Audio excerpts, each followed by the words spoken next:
not in PowerPoint, so it's important that you take your Bibles.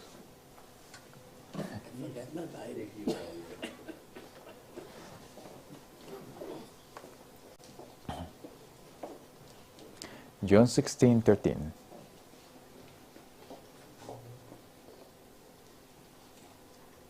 15? 16, That's it. 13.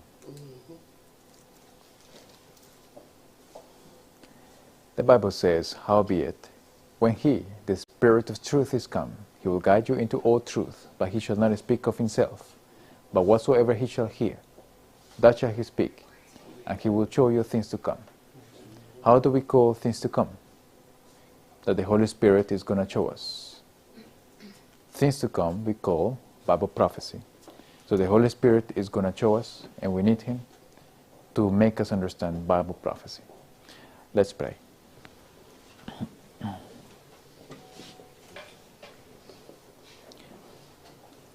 Father in heaven, we bow to Thee in prayer, confessing and acknowledging that we need Your Holy Spirit to help us understand Your Word.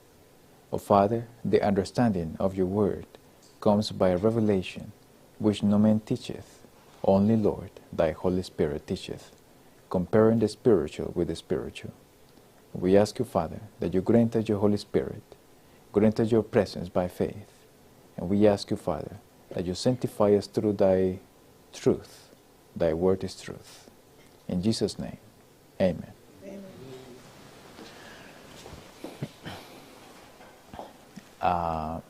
I don't know, could we probably off this?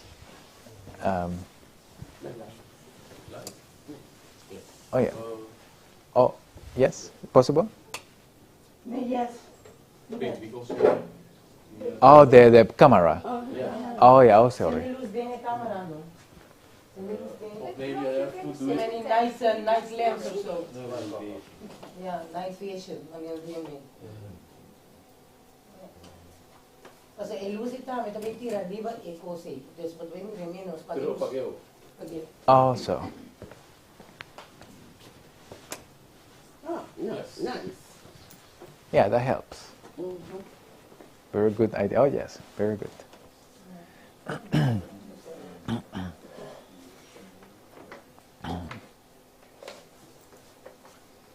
All right, question. Why is it important not just to know that the papacy is the Antichrist of Bible prophecy, but why to understand the particular features that the Bible prophecy tells about this power? What do you think is that important? What is the last power that you're going to deal with? Is the papacy, right? And the papacy is Satan's right hand, right? So we need to understand the biblical features, and also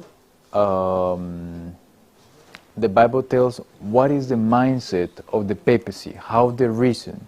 Many times we tend to reason from an innocent standpoint, right? But the Bible tells us that with the papacy we should not reason from an innocent standpoint, but from a knowledgeable standpoint, knowing what the papacy is, how they're thinking, what they do, right? Now, besides on the matters that we have seen, there is also a matter that the theological beliefs of the Protestant world, which is now fasting upon the Seventh-day Adventist Church, is also coming from the papacy. For example, I think here we read, "And every spirit that confesseth not that Jesus Christ is come in the flesh is not of God." And this is the spirit, and this is the spirit of Antichrist. So question, have you heard that Jesus came with the nature of God to the earth? Yes. All right. From who does that come from? All right, but you read it where? You read it in the book that Brother Stephen showed us. The conference of school lesson. All right. Yeah, it is. That was a very important topic, and I'm glad this is on YouTube, so we can go back and watch it. Now, you may see it in the Sabbath school lesson. We may say it is not correct. We may understand what is the actual undermining that takes place with a belief like that. But the Bible tells us that it is a belief from the papacy. So, so authors and all that is all true. It is very bad. But you can see that the papacy is writing the Sabbath school lesson. All right? That's the bottom line, is the papacy, right? And he's glad that we study it. Whereof ye have heard that it should come, and even now already is in the world. All right, so there are many theological beliefs, besides that the papacy believes himself to be God, they forgive sins, and they are also having a political arm, where they rule, without being elected, they rule all the governments of the world. All right. Now, but all the theological beliefs in the seminars, Protestant seminars and Adventist seminars, where we see new theories and new doctrines emerging that probably if you were in the church maybe 10 years ago you didn't see, maybe 15, 20 years ago you didn't see those things back in the day, maybe 25 or 30 years ago you didn't see those things back in the day. But why is it changing, and who is changing it? And the one who is changing it is playing very well with time and patience to change slowly, one step at a time, the beliefs that made this church so particular. The word anti in the Greek means opposite, instead, or substitution. So antichrist means against Christ, or opposite to Christ. Okay, anti not only means against, but also in the place of Christ. We hold upon this earth the place of God Almighty. Okay, so here we have some quotes from Joe Wycliffe, how he viewed the papacy, and these reformers were very vocal about it. And the same way you and I should be. Do you understand that? These were still the Dark Ages. They were under persecution. If you read Waldensian documents, if you read the documents from the reformers, they were very to the point, very vocal about it. And so you and I need to be. Right? So no around the bush language. Okay, he was also very vocal about it. In fact, for all the trouble that came based on his thesis and all that took place, and all the affliction that he went through, he said that if he still will meet the situation, people buying indulgences, and the papacy is misusing the people in all kinds of ways, he said he will do the same again. So what a willpower in the spirit. Do you have that willpower? Or will you carefully compromise?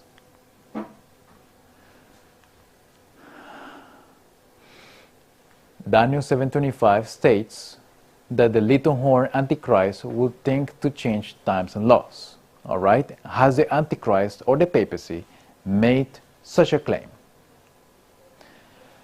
Here we have a library. This is the page in the volume.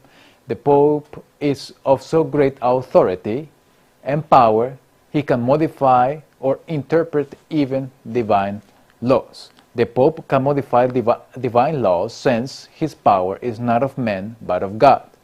And he acts as vicegerent of God upon the earth, with most ample power of binding and loosing his sheep. The Pope has power to change times. Notice very carefully, this is the source here, but it sounds very much like Daniel 7:25. The Pope has power to change times and to abrogate laws and dispense with all things, even the precepts of Christ. What is abrogate law? Means to do away with. To put away. Yes. Oh, translator. My dear, can you translate? Does she need a mic like this?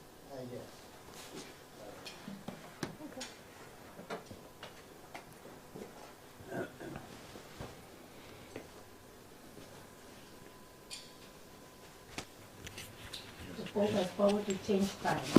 You mean by time's events? That's a very good question. Let's do with translation for the people online. Lydia, you can just help me with this one. So, How do you represent? Okay, he's here. Okay, good. now, regarding the question of Sister Jennifer, what times are these that the papacy says he can change?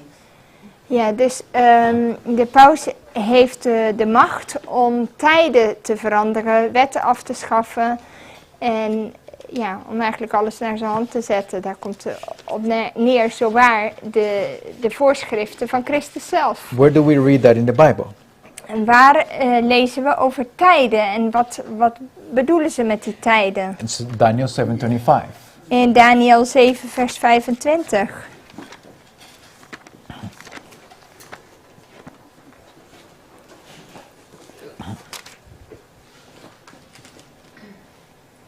The Bible says, and he shall speak great words against the Most High, and shall wear out the saints of the Most High, and think to change times and laws.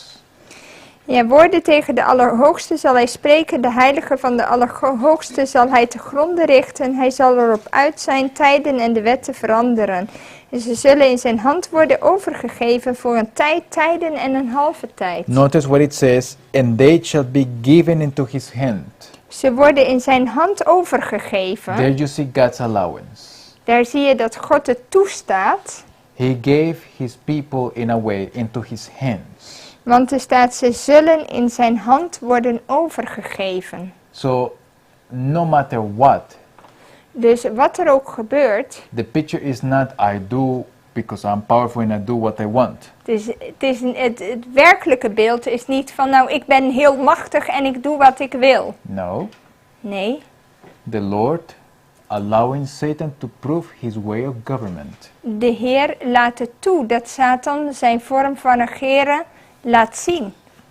Gave God's people into his hand En hij gaf het volk in zijn hand.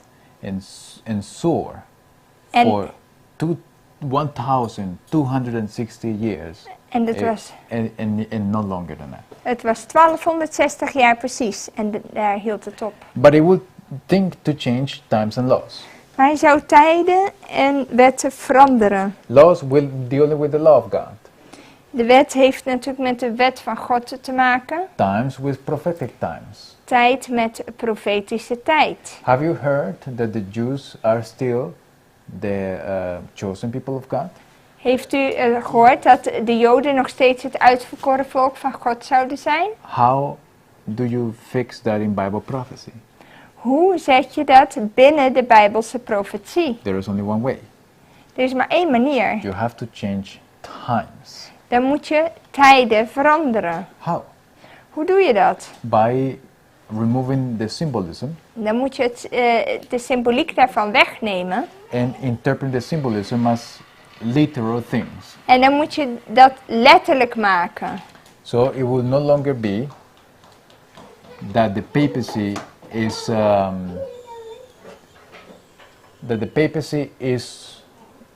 if you interpret days as literal days, it's no longer symbolic. Dus For example, als je die dagen niet als letterlijk, maar niet meer als symbolisch gaat zien, then the prophecy identifying the papacy as the Antichrist power dan is de profetie die wijst op de antichrist no longer fits.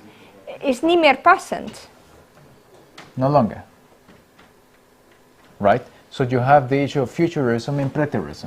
Dus je hebt het futurisme, de toekomst kijken, en je hebt in het verleden de zaken te Through the steppen. Jesuit order, futurism says that the papacy will come far in the future. De Jezuïeten zeggen, het pausdom, of liever gezegd, de antichrist komt ver in de toekomst. Have you heard that the Antichrist will come to the temple and to the third temple in Jerusalem? Heb je gehoord dat hij naar de derde tempel van Jeruzalem zou komen? It's based on this interpretation. Dat is op deze uitleg gebaseerd. It is based on a literal interpretation of the 42 months or 1260 days, literal days in the future. Het is dus gebaseerd op die letterlijke dagen. Zij nemen dus 1260 letterlijke dagen. And that's how it fits, otherwise it doesn't fit. Want anders zouden ze het niet passend maken. And preterism is the belief, also through the Jesuit order, En het andere, het preterisme, is ook van de Jezuïeten. that the papacy came, that the Antichrist came before the papacy came into power. Wat zegt dat de antichrist al lang geweest is. Dus dat kan niet slaan op het pausdom. Both based on literalism. En beide nemen het heel letterlijk. Dus ze hebben geen profetische tijd. So the times here refer to prophetic times, Dus de tijden die er genoemd worden zijn profetische tijd. right? Now, when you read the Desire of Ages, Als je de Wens der Eeuwen leest, we interpret one day as a year. wij leggen 1 dag uit als 1 jaar But if you read in profetische very tijd. carefully in between the lines, Maar als je tussen de regels doorleest, this way of interpreting symbolism in the Bible om symboliek op die manier uit te leggen in de schrift, was there since the times of Moses. was er al sinds de tijd van Mozes. How do we know that? Hoe weten we dat? How do we know that this is the only way how to study the Bible? Dat dit de manier is hoe we de Bijbel moeten studeren. The angel, before the angel came to Zacharias to tell him that he will have a son and that he should name him John the Baptist, Voordat de engel kwam om te zeggen dat het kind Johannes de Doper moest heten, Sister White says that Zacharias knew zegt zuster White dat Zacharias wist that the 70 weeks were about to expire. dat de 70 weken op het punt stonden om afgelopen te zijn. So, if he was reasoning like that and understanding it like that, so what way of interpretation is he using? Als hij dat toen al begreep, wat wil dat dan zeggen voor de Bijbelse interpretatie? Daniel told his people that the 70 weeks started at the building, at the issuing of the decree to build Jerusalem. Daniel had heel duidelijk gezegd dat die 70 weken begonnen toen het decreet werd uitgevaardigd om Jeruzalem te herstellen en te herbouwen. So the Jews could count. Dus de Joden konden tellen. So at the time when Zacharias was ministering in the temple, Dus in de periode dat Zacharias dienst deed in de tempel, how long after Daniel that is? hoe lang is dat al na Daniel? Many, many years. Dat is al heel veel jaren daarna. So it could not be 70 weeks, 70 weeks in literal days. Dus It's het had impossible. nooit 70 letterlijke weken kunnen zijn, want So- die waren al lang So over. this is the method of interpretation that the Jews were using. Dus dit was de methode van interpretatie die de Joden hadden. And this is the way of interpreting the Bible the Lord gave to the Seventh-day Adventist Church. En dit is ook de manier van interpretatie die de Heer aan de Adventkerk heeft gegeven. Therefore, the SDA Church is a continuation of the Hebrew Church. Daarom is de Zevendaags Adventisten gemeente een voortzetting van de Joodse gemeente. Very important. Heel belangrijk. All right. All right. That's another blasphemous statement. Revelation 13:2. Openbaring 13, vers 2. And the beast which I saw was like unto a leopard, and his feet were as the feet of a bear, and his mouth as the mouth of a lion. And the dragon gave him his power and his seat and great authority. En het beest dat ik zag leek op een panter en zijn poten waren als die van een beer en zijn muil was als de muil van een leeuw. En de draak gaf hem zijn kracht, zijn troon en grote macht. So, what is this beast that is a combination of all the previous beasts? Dus dit beest is een combinatie van al die voorgaande beesten. He has the mouth of a lion, it says. Hij heeft namelijk een muil van een leeuw. His body was unto a leopard. Hij leek op een panter. Now, the leopard, who is dealing with? Waar heeft die panter mee te maken? Remember the statue, Daniel 2, and then you have Daniel 7 and 8. Je hebt Daniel 2, dat was het beeld. En dan heb je Daniel 7 en 8, die beesten. Right? So the leopard is dealing with Greece. De panter stond voor Griekenland. So that means that the body of the papacy has some Greek things in it. Dus het lichaam van het pausdom heeft Griekse elementen erin. It has feet of a bear. Het heeft de poten als van een beer. What kingdom was symbolized as a bear? Welk koninkrijk werd voorgesteld als een beer? The Medes and the Persians. Dat waren de Medo-Persen. So there are things from the government of the Persians that are now in the papacy. Dus er zijn elementen van het Medo-Persische Rijk die je in het pausdom terugvindt. There are things from the kingdom of Greece. Ja, dus van In the Griekenland papacy. zitten elementen in. And his mouth as the mouth of a lion. En de muil is als de muil van een leeuw. Who was symbolized as a lion? En wie werd gesymboliseerd door de leeuw? What kingdom? Welk koninkrijk was dat? Dat was Babel. Babylon. Dat was Babylon. So there are things from the kingdom of Babylon in the papacy. Dus er zijn delen van het koninkrijk van Babylon in het pausdom. So the papacy is not doing anything new, Dus ze doen niets nieuws. right? It's a combination of everything. Maar het is een combinatie van al die. And as you can see, Voorgaande. they welcome homosexualism, they welcome abortion, to embrace everybody. Je ziet ook dat ze iedereen insluiten. Dus de homoseksualiteit wordt nu welkom geheten. En Right. ja, iedereen. Right? Yeah. And now through ecumenism, they can say to the Protestant churches, now you, my daughter, you can come home. En nu via de ecumene kunnen ze ook nog zeggen, hier, mijn dochter, kom maar terug thuis. Yeah, come home. Come to the mother church. Kom terug bij de The moederkerk. Catholic Church is no sister Het is geen zus, het is een moeder. of none, it's the mother. Het is de moeder. Right? All right. And the SDA Church, Ja, welkom alle kinderen van alle denominaties. Ja. right? And the SDA Church is coming under that wing. En de Adventkoor komt ook onder die vleugel. They are coming home. Ze komen thuis. But I say they because I'm not going there. Maar ik zeg hun, omdat ik ga daar niet mee naartoe. And the dragon gave him his power. Who is the dragon? Wie is de draak? Satan. Dat is Satan. Gave power to the papacy and his seat and great authority. Die gaf zijn kracht, zijn troon en grote macht. All right, this beast in Revelation 13:1-3 has characteristics of the four beasts of Daniel 7. Ja, dus we zien die eigenschappen als van Daniel 7. Okay, so here we have Greece, Babylon, Medo-Persian and Rome. Dus we hebben hier die panter, Medo-Perzië, de beer, en je hebt de panter, Griekenland, je hebt de leeuw, Babylon, en je hebt dat andere beest wat Rome voorstelt. All right. What does the Bible tell us concerning these four beasts of Daniel 7? Wat zegt de Bijbel dan over deze 4 beesten?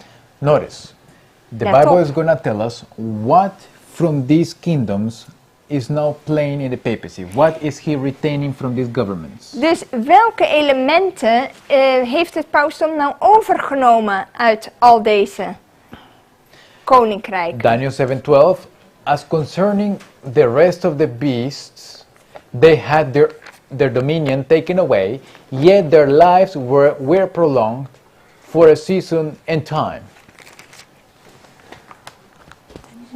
Daniel 7:12. Daniel 7 vers 12. So the question is, Wait a moment, Bob. I have not read it. Ook de rest van de dieren ontnam men hun heerschappij, want verlenging van het leven was hun gegeven tot een bepaald tijdstip en een bepaalde tijd. so these kingdoms are not ruling anymore. Ze regeren nu dus niet meer, Their dominion was taken away. want hun koningschap of hun heerschappij Yet- werd hun afgenomen. Yet their lives were prolonged for a season and time. Maar je ziet dat het leven verlengd werd tot een bepaalde tijd. How? Hoe werd dat verlengd? Let's pay close attention. Laten we goed kijken. What does it mean for these kingdoms, for those kingdoms whose dominions were taken away, to have a prolonging in life? Ja, hoe kon het dan dat hun toch verlenging van het leven gegeven is tot een bepaald tijdstip, terwijl hun heerschappij ontnomen was? Okay. Ecclesiastes 7:12, for wisdom is a defense, and money is a defense. But the excellency of knowledge is the wisdom giveth life to them that have it. Ja, in Prediker 7 vers 12. Ik ga het even zo vertalen. Wijsheid is een verdediging. Geld is een verdediging. Maar het beste is kennis.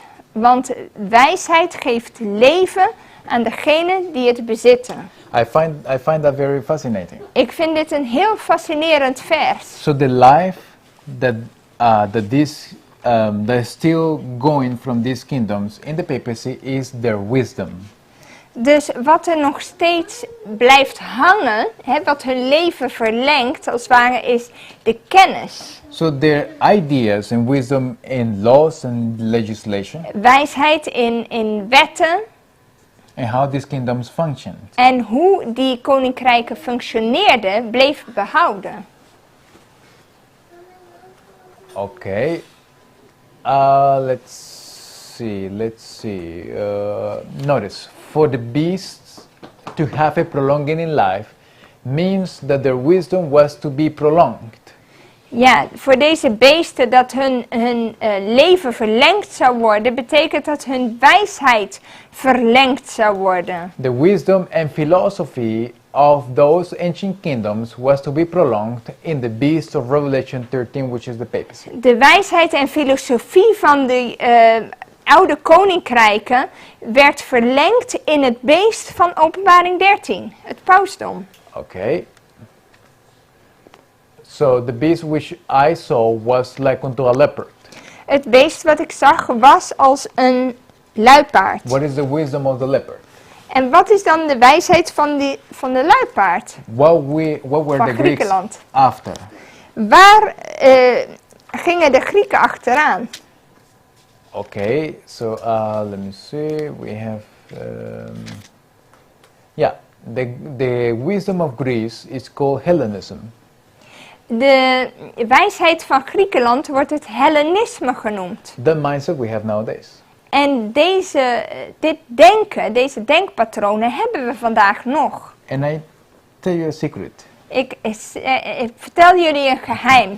Apostle Paul foretold that the Antichrist will come. Paulus heeft voorspeld dat de antichrist zou komen. So he started preparing.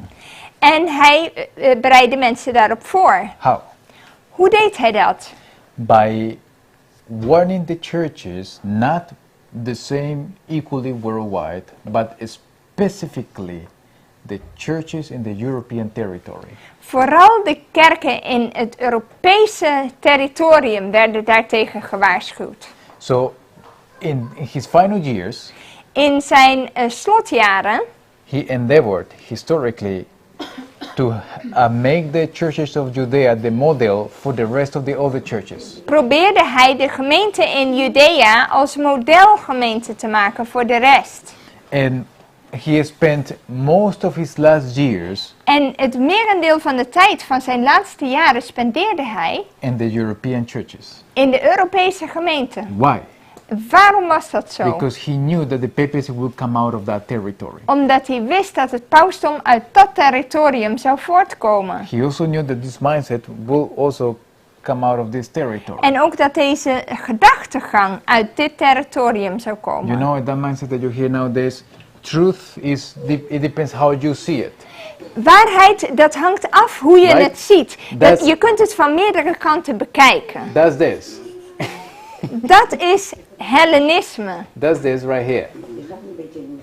You know I read it in Spirit Prophecy, but I think this way. Ik heb het gelezen dat het er staat, maar ik denk zo. Then you are not Dutch, you are Greek. Dan bent u niet Nederlands, dan bent u Grieks. You are not from Curaçao, Niet van Curaçao, you are Greek. dan bent u Grieks. Right? I think. Ik denk. It depends from which angle you look at it. Het ligt eraan van welke kant je het bekijkt.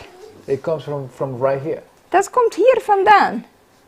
Van Nou, Griekenland. Now, okay, so it comes from Greece, but the papacy inherited that mindset and put it in the French Revolution Maar and het got it paus- spread across Europe. Maar het paus nam het over en je zag het terug in de Franse Revolutie. En die denkwijze zit in heel Europa. So, the Bible says, and you shall know the truth, and the truth shall make you free. De Bijbel zegt, gij zult de waarheid herkennen en de waarheid zal u vrijmaken. Free from knowing that in the way you think that way is not really yours, is papal.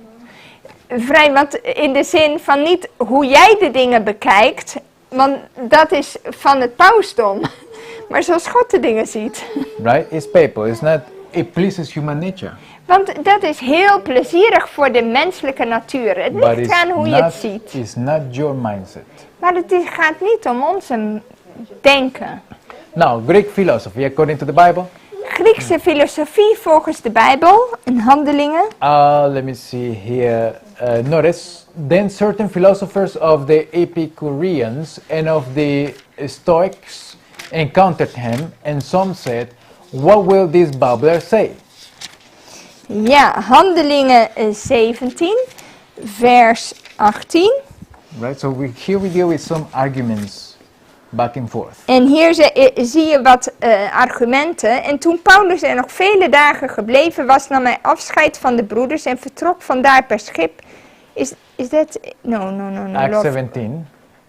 Oh, wait. I'm in the wrong one. Wait. Acts That's why. 17.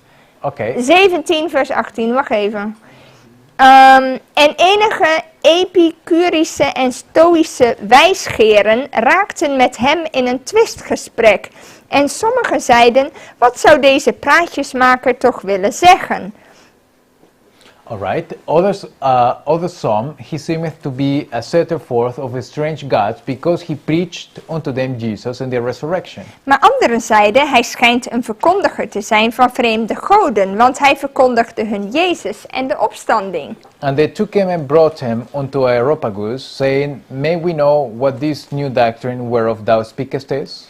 En zij namen hem mee en brachten hem op de Areopagus en zij zeiden, mogen wij weten wat die nieuwe leer inhoudt, waar u over spreekt?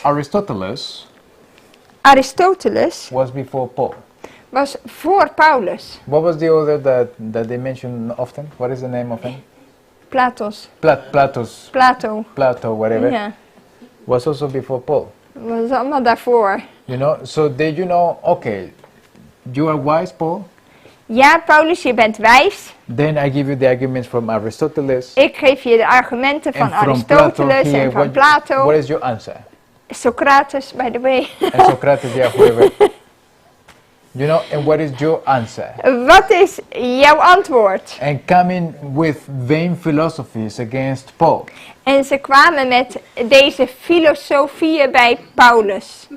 Okay. Let's see.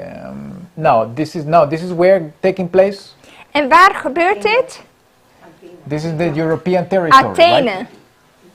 Yeah, unfortunately, in the European territory.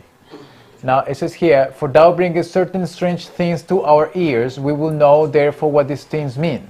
Want u laat ons enkele vreemde dingen horen, wij willen daarom weten wat die te betekenen hebben. Vers 20. Now, Apostle Paul to the Thessalonians, he wrote to the Thessalonians, right? Paulus schreef aan de Thessalonicensen. He wrote also, yeah, thanks, it's good. He wrote also to the Thessalonians and Korinthe. to the Corinthians and to the Colossians, Hij schreef ook aan de Korinthe en aan de Colossense. and where all these places are, En waar zijn die allemaal? right there in Greece, Ja, bij Griekenland in de buurt. which were, it says, for all the Athenians and the strangers which were there spent their time in nothing else but either to tell or to hear something new. Alle inwoners nu van Athene en de vreemdelingen die daar verbleven, besteden hun tijd aan niets anders dan om wat nieuws te zeggen en te horen. Right, so they had time, they have free time. Ze hadden heel veel vrije tijd. Right, you don't do these things when you are busy. Dat heb je normaal geen tijd voor als je druk bent. So gossiping comes from people that have free time. Roddel komt van mensen die heel veel vrije tijd hebben. Then Paul stood in the midst of Mars, hell, and said, Ye men of Athens, I perceive that in all things ye are too superstitious. En Paulus, die midden op de Areopagus stond, zei: Mannen van Athene, ik merk dat u in alle opzichten zeer godsdienstig bent. In Engels staat bijgelovig. For as I passed by and beheld your devotions, I found an altar with this inscription, to the unknown God, whom therefore ye ignorantly worship, him declare I unto you. Want toen ik de stad doorging en uw heiligdommen bekeek, trof ik ook een altaar aan waarop het opschrift stond aan een onbekende God. Deze dan die u dient zonder dat u hem kent, verkondig ik u. So Greek philosophy, beware lest any man spoil you through philosophy and vain deceit, after the tradition of men, after the rudiments of the world, and not after Christ. Ja, en in Colossense 2 vers 8 waarschuwt Paulus voor dat niemand je moet bederven door filosofie So philosophy, en traditie. philosophy has a lot to do with speculation, Dit heeft veel met speculatie te doen. and it's a waste of time. Ja, en het is een verdrijf van tijd. Dus filosofie en inhoudsloze verleiding volgens de tradities of overleveringen van mensen. So should you study philosophy? Moeten we dus filosofie studeren? If you study philosophy, then you will become Greek. Als je filosofie gaat bestuderen, word je als de Grieken. For the preaching of the cross is to them that perish foolishness. This is to the Corinthians. En tegen dezelfde groepen schreef Paulus in 1 Korinthe 1 vers 18, want het prediken van het kruis is voor hun die verloren gaan dwaasheid. Where is the wise? Where is the scribe? Where is the disputer of this world? Has not God made the foolish? Has not God made foolish the wisdom of this world? Ja, dus waar is de wijze, waar de schriftgeleerde, waar de redetwister van deze wereld? Heeft God niet de wijsheid van deze wereld dwaas gemaakt? For the Jews require a sign, and the Greeks seek after wisdom. En er staat, want de Joden vragen om een teken en de Grieken zoeken wijsheid. All right, now wisdom from where? Wijsheid waar vandaan? From here. Van hier. Okay. So this is the way this is what we call false education according to the spirit of prophecy. Dit is wat de geest der profetie vals onderwijs So noemt. any course, Enige cursus, any studying, studies, any training training that has in its foundation this way of education die deze manier van onderwijs in is zich heeft, from the world. komt van de wereld. Okay. Now, if you go to study at high school or university, whatever, Als je in de hogeschool of in de universiteit studeert, what do you study? wat studeer je daar? What do you only study? Books, right? Dan ga je alleen boeken studeren. That's false education. Dat is niet het onderwijs wat de Heer So, geeft. for your education, you need to go to a place that has the curriculum of God's education. Dan moet je ook naar een andere plek gaan waar Gods curriculum geldt. Ah, that's a tough choice. Dat is een moeilijke keuze. Okay. Vooral Now, binnen Nederland, er is geen één. Dus welke keuze ga je maken? you can make choices. Er zijn nog keuzes, En- gelukkig maar. Many people that have gone to studies, Veel mensen die naar deze studies toegegaan zijn, not all, but most, niet allemaal, maar de meeste. and those who don't, they have still their corners that were affected. En diegenen die er wel naartoe gaan, die er nog heel huids uitgekomen zijn, die hebben toch schade opgelopen. Their faith goes down. Hun geloof gaat.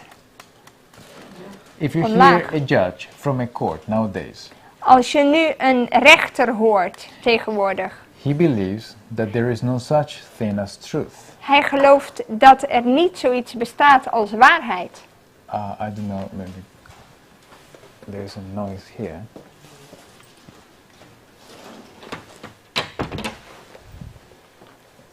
Now, where he get that from? Waar heeft hij dat vandaan? It's not his own mindset. Dat is niet wat hij zelf denkt. He's not the first to come up with that. Hij is niet de eerste die daarmee voor He de got it dag from gekomen is. somewhere. Hij heeft het ergens vandaan, The place where he studied, waar hij gestudeerd heeft. right? And remember, the papacy inherited all these things. En het pausdom heeft al deze dingen overgenomen. The papacy inherited the wisdom of the Greeks, De wijsheid van de Grieken, their ways of study, hun manier van studeren, everything. alles. All the educational system of the Greeks. Het hele onderwijssysteem komt van de Grieken. So any school, Enige school any university of universiteit that runs after this same pattern die op deze patronen is gebaseerd, is papacy controlled. wordt bestuurd door het pausdom. Is it God's will that you be trained and studying under a papal curriculum? Is het Gods wil dat je gaat studeren onder een pauselijk The curriculum? papacy is Satan's right hand. Het is Satans rechterhand. So you will be studying at the feet of Satan. Dan studeer je aan de voeten van Satan, niet van Jezus. Dat is wel een probleem, ja. Okay. At the feet of Satan we'll be studying. Dan studeer je aan de voeten van Satan. I don't know, is it the, wait a minute. Oh no, I have it right here. Oh yeah. Okay. So we have here that, well, there's a whole history about this. Er is een hele geschiedenis hierachter. The Lord gave to the Seventh-day Adventist Church a total different curriculum. De Heer heeft onze kerk een totaal ander curriculum gegeven. Without philosophy, Zonder filosofie. concentrated on the right perspectives that God gives on the world. Geconcentreerd op de juiste perspectief, hoe God de wereld ziet. The right perspective on politics, Het juiste perspectief op politiek the right perspective on creationism, en schepping. all these natural subjects like math and biology, En al deze onderwerpen zoals rekenen, biologie and why we are where we are. en waar we zijn. Right? That's what the Lord wants. And in between, you need to learn how to cultivate the soil. En ook tuinieren, wat er daar een onderdeel van uit moet maken. Dat is wat de Heer And learn zegt. manual arts. Waar je beroepen leert die je met je handen doet. Eat the right diet. Het juiste dieet. Dress according to the scriptures. Kleden volgens de schrift. Listen to the right music. Luisteren naar de juiste muziek. And begin the day according to the Bible. En de dag beginnen met de Heer zoals Hij het vraagt. A school like that. Een school zoals dat. We have until 4, I think, no? Tot 3 today. Oh, I didn't know that. Oké, so we have to... You have to close your till 3. Okay, I didn't know that. All right. So, if it is not a type of school like that, Dus als het niet zo'n type school is, then it's a paper school. dan heb je met een pauselijke school te maken. Yes. met de principes van Griekenland. Yes, sister. Yeah, sure. Hoe moeten we dat zien? Artsen, chirurg, verloskundige. Yeah, there are many professions that you cannot have if you don't go to study in a university. Daar is wel een antwoord voor, hoor. Ja, nou, ik ben benieuwd. I don't know if you want to give the answer, but otherwise I have the answer. Now, the question is, what profession does the Lord want you to have? De vraag is, wat van beroep wil de Heer dat je hebt? Does He want you to have the profession of a lawyer, Moet je rechter worden? for example? It's a question of mine Het is een vraag to you. aan u. Does He want you? Lawyer has to lie. Yeah. When I was little, my granny said you cannot be a lawyer, you cannot be a cop, and you cannot work for the military. A lawyer lies. Has to lie for his job. And the military is after that They kill people. kill people for their job. That's why we could never go. Net als politiek ook, toch? Politics. Yeah, but politics don't have to lie to But govern it. they- It is they a choice. lie. It is a choice. You still have a choice to Now, govern. question. No, pastor, but me think que você vai botar como as pagamento, tu acaba foi de prisão. But I Yes, can we do. choose to And your choice, yes. No. not serve you. I Yeah. can choose to go to another lawyer, Juist. and I choose to do the right thing with my profession. Ja, dat kan. Right? Ja. But the question is, can you serve God with that De profession? vraag is, kun je God dienen met dit beroep? Does the Lord want you to be a physician? Wil de Heer dat je een arts bent? Ja? Well- He was also It's possible. a arts. Well- Jesus was an arts. Yes, but I mean a physician according to what we have nowadays in a hospital. No, because I will be. That's why I don't work there anymore, because you will be sinning without knowing. Je Alright. kunt Every geen... time I give you medicine, I sin against God. Je because I kunt- know that is Yeah. something to destroy the All temple. right, so Je you kunt cannot geen exercise that arts profession, right? zijn Ja. in de zin zoals ze het uitvoeren in de wereld. Want jij zou moeten doen wat hun zeggen. En Alright. ze hebben andere methoden dan God. That means that you cannot exercise that profession and yet be in obedience to the Lord.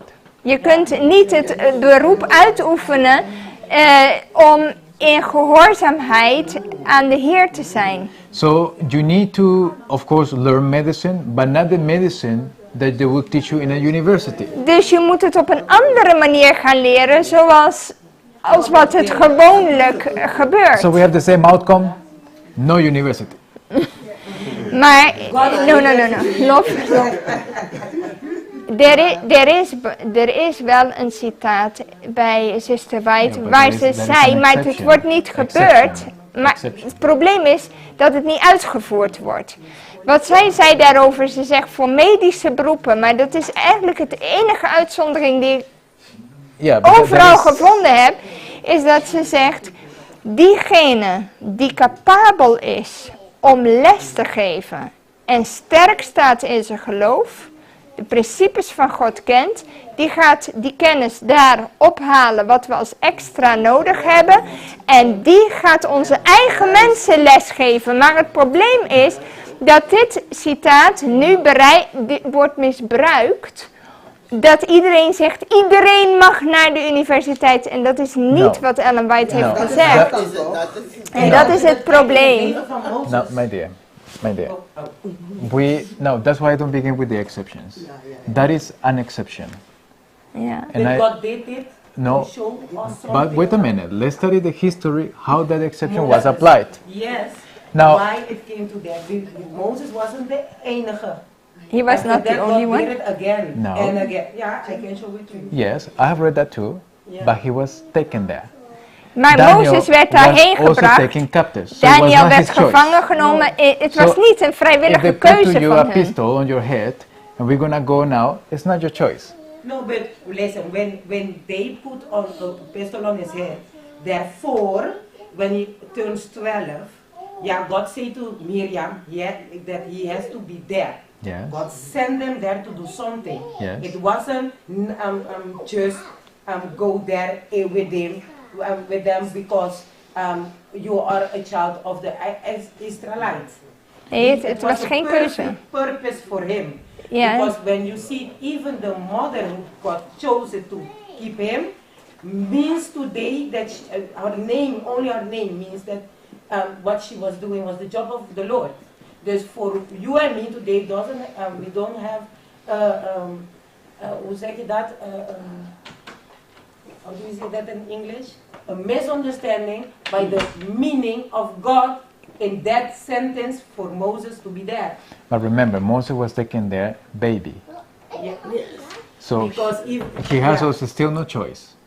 But And- he wasn't, when he was growing up, he wasn't there like, he was held there against his will. It was something for him, okay, I was there as a baby, for him also, okay, she maybe be my mother, maybe, so I go there to school, there maybe they are my family, yes or no. Later on when he has problem with his nephew or what, and he came to know this, okay, this is not was not my family. I'm true Israelite child. Yeah, yeah. In the first time he didn't know that. Hoe kom Dus je he daarop? wasn't captive. Hoe kom je daarop?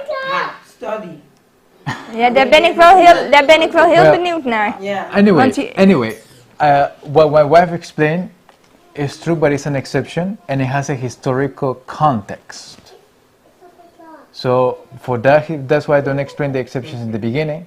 But anyway, now, still it comes that for you to be educated in the ways of God cannot take place in a university. Om opgevoed te worden naar het model zoals de Heer dat voor ogen heeft, ga je niet vinden in een universiteit. Nee. That's why he was brought up by his mother till the age of 12. Yes, Brother Stephen. Yeah. Just answer a point. That's why Ellen White say we have much to learn and much to unlearn. Ja, So if you we hebben take- veel aan te leren en veel af te leren. Yes, and you see Moses must be brought by God in the wilderness for 40 years. So To he can undo. unlearn what he has learned in Egypt. Exactly. And learn now the ways of God. Yes. And then when he get the teachings of the Lord, instead of what he has learned in the past, now he can deliver. Ja, Yes. dus je ziet bij Mozes dat hij moest 40 jaar, en dat is wat Ellen White inderdaad zegt, dat hij 40 jaar de woestijn in moest om al die spul af te leren wat hij in Egypte had geleerd. Ja, slechte gewoontes. Niet het leren schrijven en lezen dat hij had geleerd.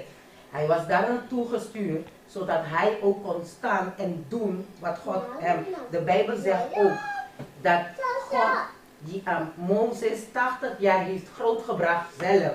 Dus wat is gebeurd in die tijd dat hij in Egypte was, dat tegen de wil van God. Hij had gewoontes van de Egyptenaren geleerd die afgeleerd moest worden. Maar waarvoor hij eigenlijk daar gestuurd was, was voor te kunnen lezen, te kunnen schrijven. Ja, zoals hun, de rest, dus de kind van God ook dezelfde grote capaciteit had als hun. Ja, maar de slechte dingen die hij heeft daar geleerd, het manier waarop hij die anderen heeft vermoord, het temperament die hij had, want dat zegt Ellen G. White, de temperament, de karaktereigenschappen die hij heeft ontwikkeld, heeft Jezus hem teruggestuurd naar het dessert voor 40 jaar. Ja, maar hij moest naar die school toe om bepaalde dingen te leren, om de werk van de Heer te manifesteren hoe hij het moest doen. Want hij moest een leider zijn. En een leider moest als ik jou begrijp, dan zeg je eigenlijk van die opvoeding in Egypte had hij nodig om het werk van God te kunnen doen. Dat zeg ik niet. Ik heb gezegd dat was een deel van de opvoeding van de Heer zelf voor Mozes. Yeah, but it's still coming to that. Wij altijd denken wij sommige dingen, oh nee, dat is slecht. Dat is niet van de Heer. Je weet het niet. God zegt, you don't know my ways. Dus don't spend time inventing them of trying to fix them. One thing. And it was for Moses at that time needed that he had that part in his education. And the Lord says himself, hij heeft Mozes opgevoed. Dus alles wat gebeurd is in Mozes' leven, heeft God stap bij stap en woord bij woord zelf geplanificeerd. Yeah, okay. Dus daar kunnen wij geen discussie over voeren. Yeah, but remember, it was the experience of Moses, not Yeah. the general experience of the children of Israel.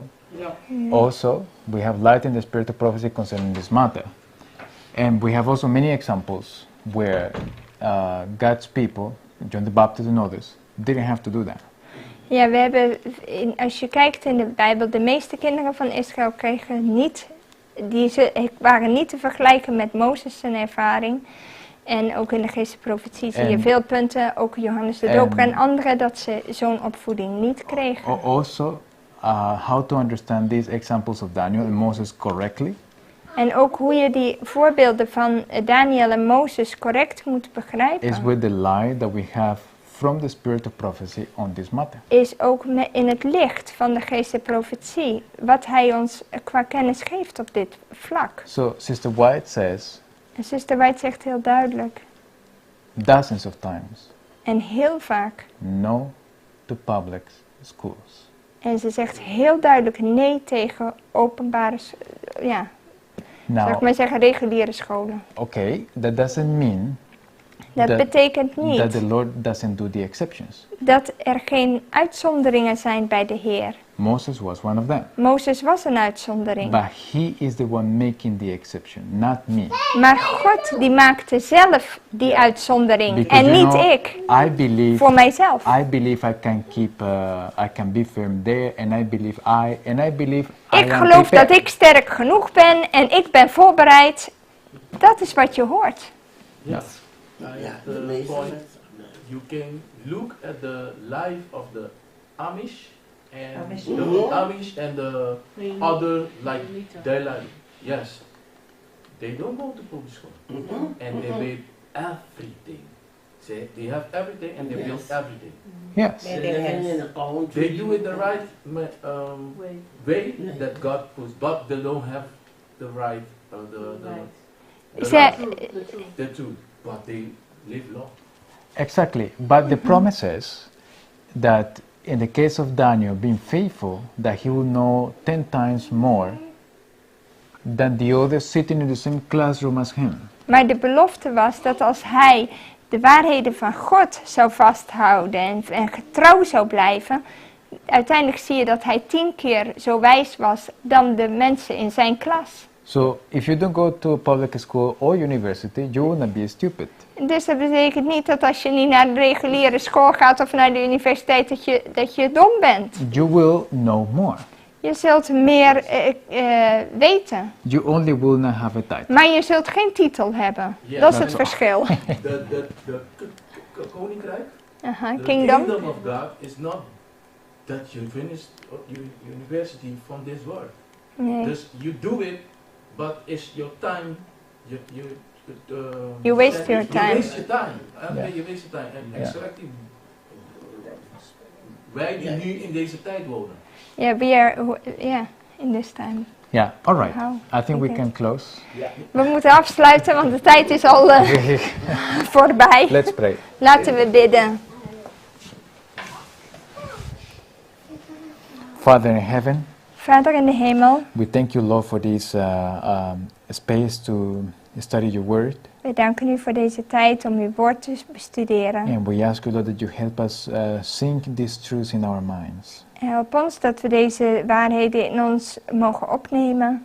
Oh, Lord, we ask you that you help us assimilate them.